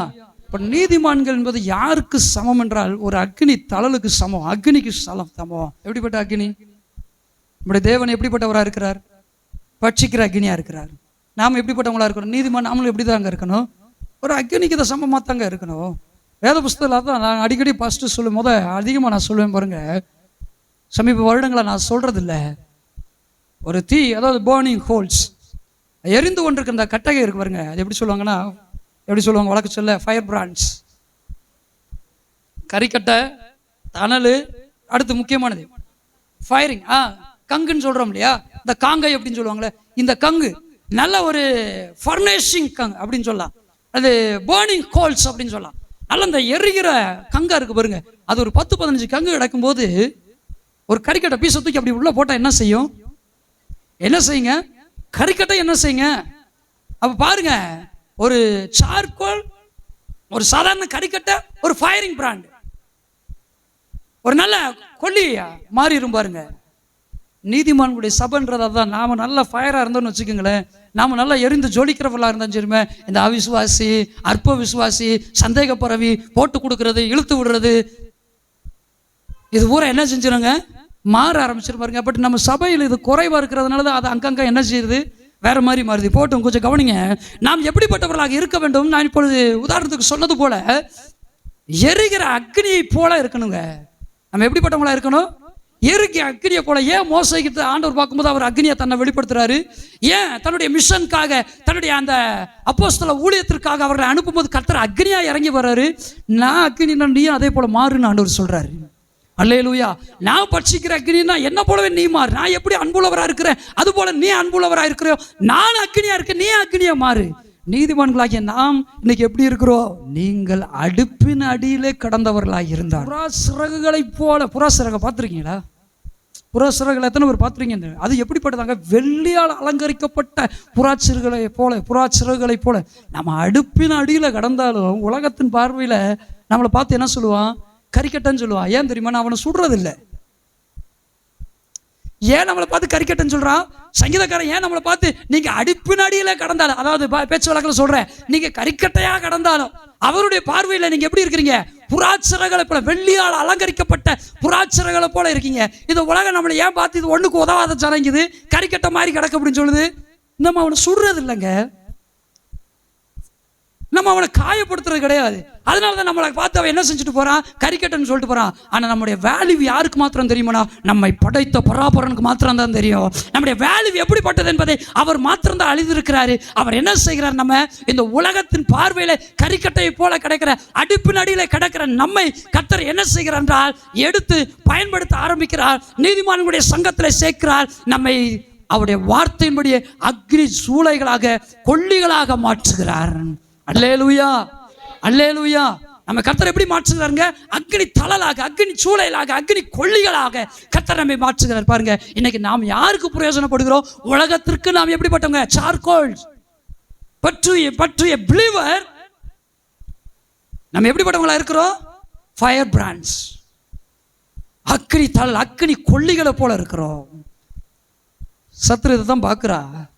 உலகத்தின் பார்வையில் கரிக்கட்ட மாதிரி இருந்ததா அப்படின்னு சொல்லி அப்படியே சொல்லி என்ன செய்யறான்? அப்படி டவுன் பண்ணி விடுறான். யோவான் ஸ்நானகன் எரிந்து பிரகாசிக்கிற விளக்காய் இருந்தான். யோவான் ஸ்நானகன் எரிந்து பிரகாசிக்கிற விளக்காய் இருந்தான். அது சொல்றாரு பாருங்க. அந்த அநேகர் அவனுடைய வெளிச்சத்தில் நடக்க ஆசைப்பட்டாங்களா? அநேகர் அவனுடைய விளக்கில், அவனுடைய வெளிச்சத்தில் நடக்க பிரியப்பட்டவங்களா? இன்னைக்கு நம்முடைய வாழ்க்கையில நாம் எரிந்து யோவான் ஸ்நானகனை போல எரிந்து பிரகாசிக்கிற விளக்குகளாக இருந்தால் நிறைய பேர் ஆசைப்படுவாங்க. அவங்க வெளிச்சத்தில் கொஞ்சம் நடப்போம். அப்படி வெளிச்சத்தில் நடக்க அவங்களுக்குள்ள அந்த ஆசை தொத்திக்கிறோம். நம்மளும் இதை போல வெளிச்சமாக மாறினா எப்படி இருக்குன்னு. ஆனால் வர்றது நாம் தான் டிஸ்கரேஜ் பண்ணுறோமே. இது வர்ற ஆட்களை நாம தான் குத்தி குடஞ்சி இல்லாதையும் பொல்லாதையும் சொல்லி காயப்படுத்தி, அல்லது இருக்கிற 1-2 கொஞ்சம் மல்டிப்ளை பண்ணி மறுபடியும் பற்றி விட்டுறோமே. எழுந்து ஜொலிக்கிற விளக்கா இருக்கணுங்க, எழுந்து பிரகாசிக்கிற விளக்கா இருக்கணுங்க. யோவான் ஸ்நானகன் பாருங்க, அப்பப்போ தான் வந்துட்டு போனா சிட்டிக்குள்ள. ஆனால் பார்க்கும்போது எவ்வளோ ஆசைப்பட்டாங்க தெரியுங்களா? இவனோடு கூட இருந்தால் எப்படி இருக்கும், இவளை போல மாறிட்டா எப்படி இருக்கும். அப்படி வெளிச்சத்தில் நடக்க அநேகர், இன்னைக்கு நம்முடைய வெளிச்சத்தில் நிறைய அநேகர் நடக்கணும். உலகத்துக்கு நாம் வெளிச்சமாக இருக்கிறோம். இயேசு நம்மை உலகத்திற்கு வெளிச்சமாக வைத்திருக்கிறார். நம்முடைய வெளிச்சத்தில் அநேகர் நடக்க வேண்டும். அல்லேலூயா, அல்லேலூயா. அப்போ நம்ம எப்படி இருக்கணுங்க? ஃபயர் பிராண்ட்ஸ், இந்த அக்னி கொள்ளிகளை போல இருக்கணும். பாருங்க, அக்னி கொள்ளிகளாக இருந்தா அவருடைய வாழ்க்கை ஆசீர்வதிக்கப்படுமா இல்லையா? ஊழி ஆசீர்வதிக்கப்படுமா இல்லையா? ஆத்மா ஆதாயம் ஆசீர்வதிக்கப்படுமா இல்லையா? அவருடைய அக்னி கொள்ளிகளா இருந்தா, ஃபயர் பிராண்ட்ஸா இருந்தா, நம்முடைய ஊழியங்கள், நம்முடைய ஆத்மா அதை படி உண்மையாவே அடுத்த நிலைக்கு போயிட்டே இருக்கும். பாருங்க, அடுத்த ஸ்டெப் பை ஸ்டெப்பா உயர்ந்துகிட்டே இருக்கும். பாருங்க, நான் என்ன கேட்கிறேன் கேள்வி, நம்ம ஃபயர் பிராண்ட்ஸா இருக்கிறதுனால, இந்த அக்னி கொள்ளிகளா இருக்கிறதுனால சாத்தான் பக்கத்துல வர மாட்டானா? ஒரு கங்கா கிடக்கிறனா, கங்கில் கரிக்கட்டையா கிடக்கிறனா, ஒரு மேட்டரே கிடையாது. அப்படி வாட்ச் தள்ளி விட்டு போயிட்டே இருப்பான். ஆனால் எவன் ஒருத்தன் ஃபயர் பிராண்ட்ஸாக இருக்கிறானோ, ஃபயர் பிராண்டாக இருக்கிறானோ, அவன் பக்கத்தில் தான் அவன் டெய்லி, அவனை தான் டெய்லி விசிட் பண்ணுவான். பாருங்க, இவருடைய தன்மை எப்படி இருக்கு. நேற்று தெரிந்தது மாதிரி இன்னைக்கு இருந்துகிட்டு இருக்கிறானா, இன்னைக்கு கொஞ்சம் கம்மியாக இருக்கா. இவளுடைய தன்மை, அவங்களுடைய தன்மை எப்படி இருக்கு, இவளுடைய தன்மை, இவனுடைய தன்மை எப்படி இருக்குன்னு சொல்லி இப்படியே தான் சிந்திப்பான். பாருங்க, யோசுவா என்கிற ஒரு ஆசாரியனை குறித்து சகரியாவின் புஸ்தகத்தில் வாசிக்கிறோம். 3வது அதிகாரம் 2வது வசனத்தில் இந்த யோசுவா என்கிற அந்த ஆசாரியனை குறித்து வாசிக்கும் போது, அவன் அழுக்கு வஸ்திரம் தரித்தவன் நின்று கொண்டிருந்தான். பிரதான ஆசாரியனான யோசுவாவை காண்பித்தாராம். வாசிக்கலாம். அவன் கர்த்தருடைய தூதனுக்கு முன்பாக நின்றான். சாத்தான் அவனுக்கு விரோதம் செய்ய அவன் வலது பக்கத்தில் நின்ற. கர்த்தர் என் வலது பக்கத்தில் எனக்கு நிழலாக இருக்கிறவங்க சொல்றவங்கள கர்த்தரை ஸ்தோத்திரம் பண்ணுவோமா? ஆமென். ஆனால் பிரதான ஆசாரியங்கிற ஒரு நிலை உண்டு பாருங்க. சபை ஊழியங்கள் செய்கிறாங்க பாருங்க. ஆசாரியன்றது யாருங்க? சபை ஊழியம் செய்கிறவர். லேவியர்ன்றது யாருங்க? அவங்க சுவிசேஷ ஊழியங்கள் செய்கிறவங்க. கேளுங்க, கவனிங்க, அது ரொம்ப விளக்க நமக்கு டைம் கிடையாது. இப்போ இந்த ஆசாரியங்கிறவர் யாருன்னா சபை ஊழியம் செய்கிறவர், அதுலயும் பிரதான ஆசாரியன். இப்போ இந்த பிரதான ஆசாரியனை குறித்து இங்கே நான் வாசிக்கும் போது சாத்தான் அவனுக்கு விரோதம் செய்ய எங்க நின்றானாங்க? எல்லாருடைய வலப்பக்கத்தில் கர்த்தர் நிழலா இருக்கிறார். ஆமென், அல்லேலூயா. கர்த்தர் நிழலா இருக்கிறாரு. ஆனா வலப்பக்கத்துல விரோதம் செய்யறதுக்கு ஒரு ஆள் நிக்கிறான், சாத்தான். அது பெசிபிக்கா யாருடைய வலப்பக்கத்துல? யாருடைய வலப்பக்கத்துல? ஒரு சிலர் சொன்னாங்க, அப்படிதான் சொல்றாங்க பாருங்க. போன் போட்டெல்லாம் சொல்றாங்க, எனக்கு வேதனையா இருக்கு. உண்மையாவே என்ன வேதனையா இருக்குன்னு தெரியுங்களா? பாஸ்டர், பிரதர், உங்க சபைக்கு தான் இந்த ஆத்மாவை நாங்க அனுப்பி விட போறோம். ஏயா உன் சபைக்கு விட்டு போயா? இல்ல தேனியில் எல்லா சபைக்கு போயிட்டு இப்படி சொல்லியே நம்மளை டவுன் பண்றாங்க. இங்க வந்து பார்த்தாதானே இங்க என்ன நடக்குன்னு தெரியும். வந்துட்டு போனாலு வராதாலு கேள்விப்பட்டாடு உங்க சபைக்கு தான் அனுப்பி விட போறோம், சபை வீட்டுக்கு தான் அனுப்பி விட போறோம். ஏயா அங்க இருக்கிற ஜனங்கள் அன்பான ஜனங்கள், எவ்வளவு அன்பு ஆத்தி, இங்க வந்து பார்த்தாதானே தெரியும் நான் படுற வாடு. அன்பான இந்த வாரத்துல 2 பேருங்க, ஒரு வெளியூருக்காரவங்க, ஒருத்தவங்க இந்த ஊர்ல வேற சபைக்கு போறவங்க. சொன்ன வார்த்தையை பாருங்க, டக்குன்னு மறந்துட்டேன். சில வார்த்தையை சொல்லும் போது எனக்கு சந்தோஷமாவும் இருக்கு. ஆண்டவரே, இவங்கெல்லாம் சாட்சி சொல்ற அளவுக்கு என் சபை இல்லையாப்பா, நான் இல்லையாப்பா. இவங்கெல்லாம் சாட்சி சொல்றாங்க, ரொம்ப பெருமையா இருக்கு, ரொம்ப சந்தோஷமா இருக்கு. ஆனா என் சபையை நானும் இந்த அளவுக்கு வளரலையா ஆண்டவரே? இந்த வாழ்த்துதல், இந்த ஆசீர்வாதமான வார்த்தைகளுக்கு ஏற்றாறு போல என்ன மாட்டுங்க ஆண்டவரே, என் சபையை மாத்துங்க ஆண்டவரே. ஒரு வாய் தான் அல்லேலூயா, ஒரு வாயை தவிர அப்புறம் அல்லேலூயான்னா என்ன, ஆமேன்னா என்ன? அல்லேலூயான்றதை விட இந்த மாதிரி வார்த்தைகள் சொல்லும்போது ஆமேன்னு சொல்லுங்க. கர்த்தரை உயர்த்தி பேசும்போது அல்லேலூயா சொல்லுங்க. ஆமேன். டவுட் ஆயிடுச்சு, ஆமேனா அல்லேலூயா வாப்ப. இப்போ ஆமேனா அல்லேலூயா டவுட் ஆயிடுச்சு. விசுவாச வார்த்தைகளை பேசும்போது நம்ம ஆமேன்னு சொல்லணும் பாருங்க. கர்த்தரை உயர்த்தும் போது அல்லேலூயா சொல்லணும் பாருங்க. கர்த்தருடைய நாமம் மகிமைப்படுவதாக. இவனை குறித்து இங்கே வாசிக்கிறோம். இந்த பிரதான ஆசாரியனுடைய வலப்பக்கத்திலே விரோதம் செய்யும்படிக்கு சாத்தான் நின்றான்.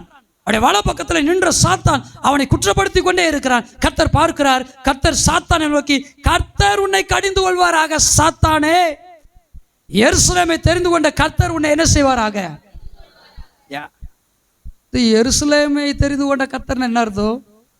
எருசலேமில் தான் அவர் வீடு, அங்கதான் அவருடைய சர்வீஸ், அவருடைய வேலையை செய்கிற ஆசாரியர்கள் உண்டு. இப்போ யாருக்கு விரோதமாக சொல்லிட்டு இருக்கான், நின்றுட்டு இருக்கிறான்? மற்றவனையெல்லாம் விட்டுட்டான் பாருங்க. அந்த லேவியர்கள், அடுத்த கட்ட ஊழியத்தில் இருக்கிறவங்களெல்லாம் விட்டுட்டாங்க. கரெக்டாக எங்கே வந்து நின்றுக்கிட்டான்? கரெக்டாக எங்கே வந்து நின்றுக்கிட்டான்? நேற்று இன்னொரு தம்பி கூட அப்படிதான் சொன்னான். நேற்று ஒருத்தன் சொன்னான் பாருங்க, எப்படியாவது என்னை காப்பாற்றி விட்டுருங்க, எப்படியாவது என்னை விடுதலை ஆக்கி விட்டுருங்க. அவங்களாம் என்ன பாடுபட்டுருக்காங்க, நான் கண்ணில் பார்த்துருக்கேன். அவங்களாம் இன்னைக்கு நல்லதா இருக்கு பார்த்து எனக்கு பொறாமையா இருக்கு, என்ன எப்படியா நல்லதா ஆக்கி விடுங்க. பாவி பயில இப்படி சொல்லி என்னை ஏன்டா இப்படி ஆக்குற? நானே எவ்வளவு பிரச்சனையோடு இருக்கிறேன், நானே எவ்வளவு போராட்டத்தோடு இருக்கிறேன். நம்ம விடுதலை ஆக்குறவர் கர்த்தர் மாத்திரமே. கர்த்தர் மாத்திரமே ஜீவ ரட்சணியம் செய்கிறவர். கர்த்தர் மாத்திரமே நம்மை விடுவித்து ஆசீர்வதிக்கிறவர். அல்லேலூயா, அல்லேலூயா. எனக்கு இதெல்லாம் பார்க்கும்போது உண்மையாகவே வேதனையாக இருக்குங்க. ஏண்டவரே சபை இப்படி இருக்குது, ஏன் ஊழியங்கள் இருக்குது இப்படி இருக்குது? பெருகட்டும், ஒன்று சபை வளரட்டும், இல்லாட்டி ஊழியங்கள் வளரட்டும். இங்கிருந்து என்ன செய்யட்டும், புறப்பட்டு போய் சுவிசேஷங்களை அறிவித்து சபைகளை உருவாக்கட்டும் ஆண்டவரே. நிறைய சாட்சி சொல்கிறாங்க, ஆனால் அதுக்குரிய சூழ்நிலைகள் இங்கே குறைவாக இருக்கிறதே ஆண்டவரே. ஆனால் ஒன்று உண்மை, கர்த்தர் செய்த கிரியைகளுக்காக, கர்த்தர் செய்கிற கிரியைகளுக்காக அவருக்கு ஸ்தோத்திரம். கர்த்தர் வெளிப்படுத்துகிற காரியங்களுக்காக, கர்த்தர் நடப்பிக்கிற அதிசயமான கிரியைகளுக்காக அவருக்கு ஸ்தோத்திரம். அல்லேலூயா. இவன் அக்னியில் நின்று தப்புவிக்கப்பட்ட கொள்ளி அல்லவா? ஏன் கர்த்தர் அப்படி சொல்றாருன்னு கொஞ்சம் கவனிக்கலாமா? எருசலேமை தெரிந்து கொண்ட கர்த்தர் உன்னை கடிந்து கொள்வாராக அப்படி சொல்லிட்டு தான் சொல்றாரு. யோசுவாவை பார்த்து சொல்றாரு, இவன் அக்னியில் நின்று தப்புவிக்கப்பட்ட. என்ன அர்த்தம்? அக்னியிலிருந்து தப்புவிக்கப்பட்ட கொள்ளி. அக்னினாலே ஏதாவது ஒன்று எரியணும், விறகு எரிஞ்சாதான் அக்னி. கொல்லின்றது என்ன? அதுல இருந்து வெளியெடுத்து போறது கொல்லி. இப்ப நான் என்ன கேட்கிறேன், இவன் அக்னியிலிருந்து தப்புவிக்கப்பட்ட கொள்ளி. இப்படி எல்லாம் கொஸ்டின் பண்ணாதான் மறக்க மாட்டீங்க. கவனிங்க, நம்ம கர்த்தருடைய பிள்ளைகளா இருக்கிறோம், எரிந்து பிரகாசிக்கிற விளக்குகளா இருக்கிறோம், எரிந்து ஜொலிக்கிற கொல்லிக்கட்டைகளை போல, அக்னி கொல்லிகளை போல நாம் இருக்கிறோம். ஆனா பிசாசனுடைய வேலை என்ன தெரியுங்களா?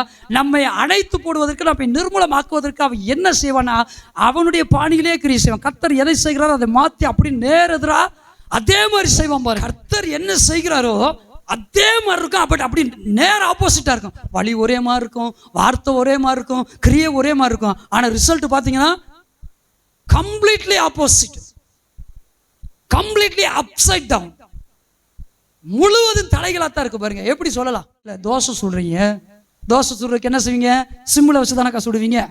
ஆமாம், நம்ம கிச்சனுக்குள்ளே அதிகமாக போகிறதில்லை, சிம்மில் வச்சு சுடுவாங்க. சரி, ஒரு நல்ல ஆட்டு கால் எடுத்துகிட்டு வந்தாச்சு, குக்கரில் ஓட்டாச்சு.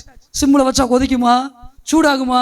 இப்போ நல்லா கேளுங்க, சிம்மில் வச்சு சுட வேண்டிய தோசையை நல்ல ஆட்டுக்கால் சூப் வேகிற அளவுக்கு நான் ஹை டெம்பரேச்சரில் வச்சேன்னு வச்சுக்கோங்க. என்ன செய்யும் தோசை? புருஷன் பாப்பா, நீ பொண்டாட்டி அடி என்னத்தை கலந்தையோ, இப்படி இருக்கு தோசை, இந்த சைடு இப்படி இருக்கு, இந்த சைடு இப்படின்னு சொல்லுவா. நீ எல்லாம் புருஷனே ஐயா, நீ சொட்ட தோசை இப்படி இருக்குல்ல. என் மேல இருக்கிற கோபத்தை தோசையில காமிக்கிறியா சொல்ற குடும்பங்கள்லாம் இருக்கத்தானே செய்யுது. பாருங்க, இந்த டெம்பரேச்சர் ஒவ்வொன்றுக்கும் கர்த்தர் உன்னை எந்த டெம்பரேச்சர்ல பயன்படுத்த ஆசைப்படுறாரோ அதே டெம்பரேச்சர்ல இருந்துக்க. கர்த்தர் உன்னை எக்ஸ்ட்ரீம் டெம்பரேச்சர்ல கொண்டு போறேன்னா எக்ஸ்ட்ரீம் டெம்பரேச்சர்ல அவருக்காக பயன்படு. இதை விட்டுட்டு நீ லோ டெம்பரேச்சர்ல ஹை டெம்பரேச்சரை நீங்க பார்த்தீங்கன்னா நீங்கள் உங்களை அறியாமல் உங்களை சாத்தானுடைய கையில் கொடுத்து விடுவீர்கள் என்ற அர்த்தம். சாத்தான் என்ன செய்கிறான்? யோசுவாவை எரித்து சாம்பலாக்கும்படிக்கு இப்போ போராடுகிறான். இன்னைக்கு அன்னையருடைய வாழ்க்கையில் அப்படிதாங்க.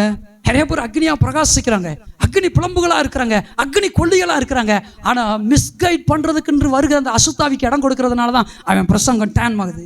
அப்படி ஆத்துமாதாய் பண்ணி திரும்புது. அப்படியே சபை ஊழியம், சுவிசேஷ ஊழியம், குடும்ப ஊழியம், சமுதாய ஊழியம் திரும்பி என்ன செய்து சாத்தானுடைய கையில் கொடுக்கப்பட்டிருக்கு. இதைத்தான் அதை செய்தான். யார் அக்னி புலம்புகளா இருக்க வேண்டும் என்று விரும்புகிறார்களோ அவர்களை அழிப்பதுதான் சாத்தானுடைய நோக்கம். எப்படி?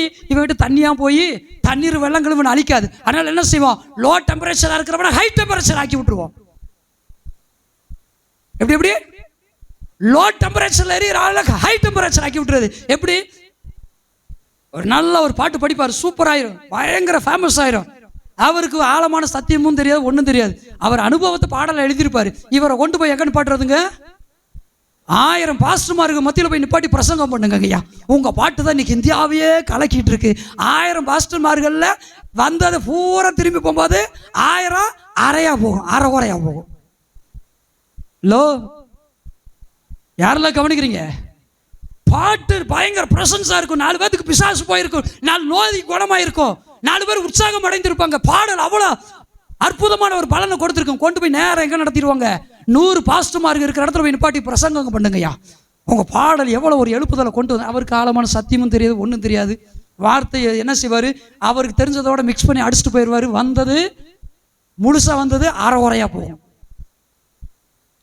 ஹை டெம்பரேச்சரில் ஹை டென்ஷனாக இருக்கிற ஹை டெம்பரேச்சரில் இருக்கிற ஒரு மனுஷனை ஆண்டவர் அப்படிதான் பயன்படுத்தணும்னு அப்படிதான் போயிடணும். அவன் லோ டென்ஷனாக மாறினானா அவன் ஊழியத்தில் என்ன செய்யும்? பலன் உண்டாகுது. சும்மா கம்மியான அல்லது சின்ன ஒரு அக்னி புலம்பா கர்த்தர் அவனை பயன்படுத்த ஆசைப்படுறான்னா அவன் அப்படிதான் இருந்துக்கணும். அதிக ஆசைப்பட்டானா ஹை டெம்பரேச்சரில் கறி ஒன்றுமெல்லாம் போயிடுவான். யோசுவாக்கு அதான் நடந்துச்சு.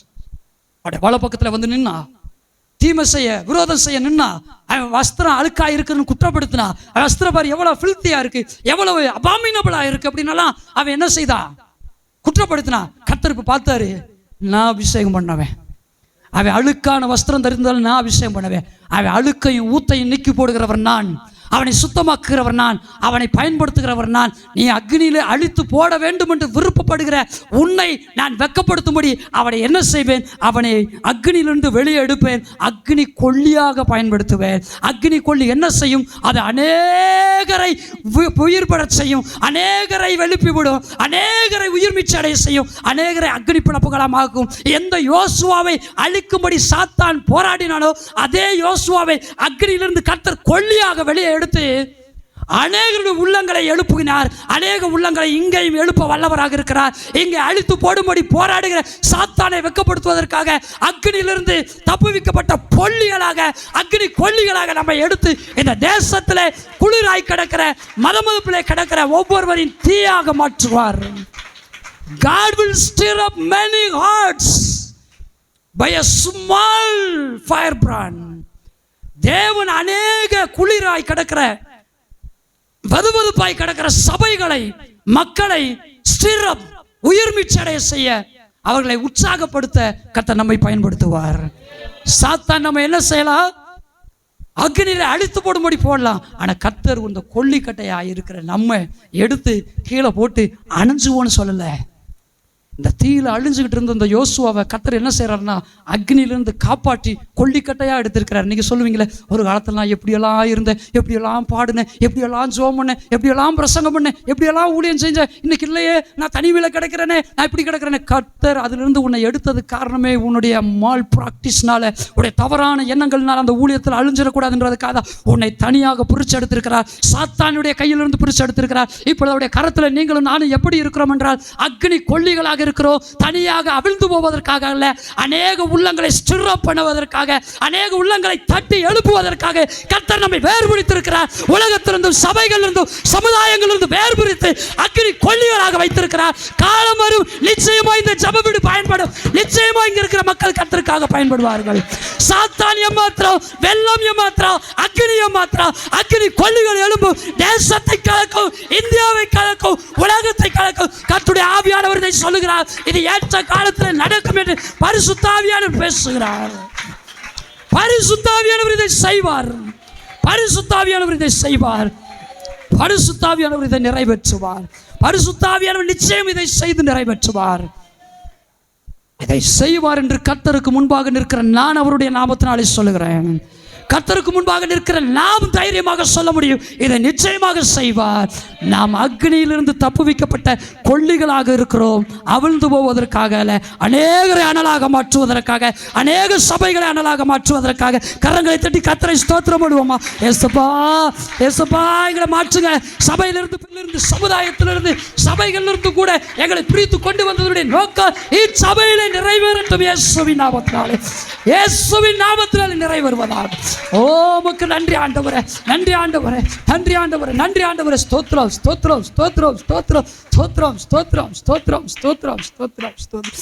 அல்லேலூயா, அல்லேலூயா, அல்லேலூயா, அல்லேலூயா. ஆமென், ஆமென், ஆமென். God will use our firebrands in our church to stimulate, to stir up many people in the cold churches.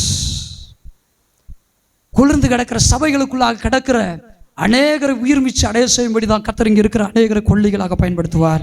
If you commit yourself and the footstool of Jesus Christ, He will stir up your spirit. நம் கர்த்தருடைய கரத்தில் நாம் எப்படிப்பட்டவர்களாக இருக்க வேண்டும் என்றால் ஜுவாலித்து எரிகிற கொல்லிகளை போல இருக்க வேண்டும். எத்தனை பேர் அம்மன்றீங்க? எத்தனை பேர் அல்லேலூயா சொல்றீங்க? கர்த்தர் நம்மை ஆசீர்வதிப்பாராக. அநேக காரியங்கள் உண்டு பிரியமானவர்களே. சோர்ந்து போவதற்கும் மனம் தளர்ந்து போவதற்கும் நான் குளிர்ந்து போனேன் என்று சொல்வதற்கு ஒன்றுமல்ல. கர்த்தர் நம்மை பிரித்து எடுத்திருக்கிறார். இன்றைக்கு நாம் நீதிமான்களுடைய கூட்டத்தில் இருக்கிறோம். ஒருவேளை நம்முடைய பழைய கால வாழ்க்கையில, பழைய ஜீவியத்தில் அல்லது பழைய ஐக்கியங்களில் நாம் எப்படியோ இருந்திருக்கலாம். கர்த்தர் நம்ம இப்பொழுது என்ன செய்கிறார்? Sanctification and separation. God separates us and sanctification, to sanctify. தேவன் நம்மை தனியாக பிரித்து நம்மை பரிசுத்தம் பண்ணி கொண்டிருக்கிறார். Don't underestimate his deeds. அவருடைய கிரியைகளை தவறாக நினைத்து விட வேண்டாம்.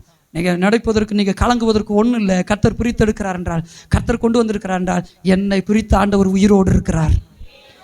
என்னை அழிந்து போவேன், ஒன்றுமில்லாமல் போவேன், ஒருவனுக்கு பிரயோஜனமற்றவன் என்று சொன்ன இதே சமுதாயத்தில் அநேக நூற்றுக்கணக்கான ஜனங்களுக்கு பயன்படுத்துகிற இயேசு இங்கே உயிரோடு இருக்கிறார். அவர் அதை செய்ய வல்லவராக இருக்கிறார். இங்கே இருக்கிற ஒவ்வொருவரை கொண்டு அதை செய்து நிறைவேற்ற அவர் வல்லவராகவே இருக்கிறார்.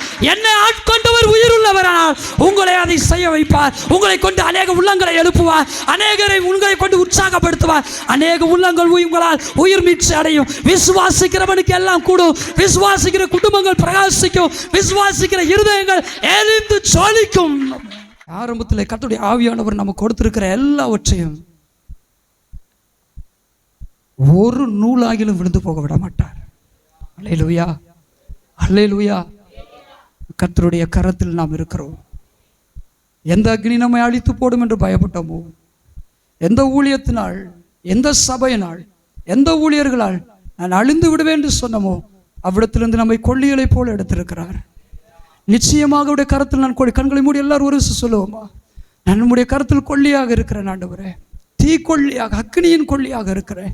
Father God, use my church Father God, pour your blood as oil.